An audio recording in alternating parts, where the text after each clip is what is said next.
નમસ્કાર, હું રાજ. આપ જોઈ રહ્યા છો સ્પાર્ક ટુડે ન્યૂઝ. દાહોદ જિલ્લામાં ગૌ સન્માન આહવાન અભિયાનને વધુ વેગ મળ્યો છે. લીંબડીનગર સહિત જિલ્લાના વિવિધ વિસ્તારોમાં ગૌપ્રેમી લોકો દ્વારા ગૌ માતાના સન્માન અને ગૌ સંરક્ષણ માટે જનજાગૃતિ અભિયાન હાથ ધરવામાં આવ્યું હતું. લીંબડીનગરમાં ગૌપ્રેમીઓ દ્વારા ભવ્ય રેલીનું આયોજન કરવામાં આવ્યું હતું. રેલી દરમિયાન ગૌ માતાને રાષ્ટ્રમાતા બનાવો અને ગૌ હત્યા બંધ કરો જેવા નારાઓ સાથે મોટી સંખ્યામાં લોકો જોડાયા હતા. રેલી સ્વરૂપે ગૌપ્રેમી લોકો મામલતદાર કચેરી ખાતે પહોંચ્યા હતા, જ્યાં મામલતદારને આવેદનપત્ર સુપ્રત કરવામાં આવ્યું હતું.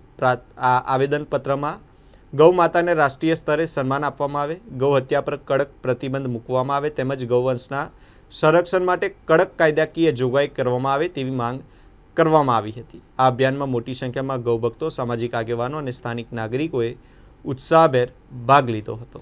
ભારતમાં ચાલી રહેલ પૂજ્ય સંતો દ્વારા ગૌ સન્માન આહવાન અભિયાન અંતર્ગત આજ રોજ લીંબડી ગુરુ ગોવિંદ લીંબડી તાલુકા ખાતે પ્રાર્થના પત્ર આપવામાં આવ્યું, જેની અંદર એવી માંગ કરવામાં આવી છે કે ગૌ માતા સંપૂર્ણ હત્યા બંધ થાય, ગૌ માતાને રાષ્ટ્રમાતા રાષ્ટ્રીય ધરોહર જાહેર કરવામાં આવે. બીજું કે આ જે આહવાન અભિયાન છે જેની અંદર કોઈ સંગઠન, કોઈ વ્યક્તિ વિશેષ, કોઈ NGO, કોઈ સંગઠન દ્વારા નથી.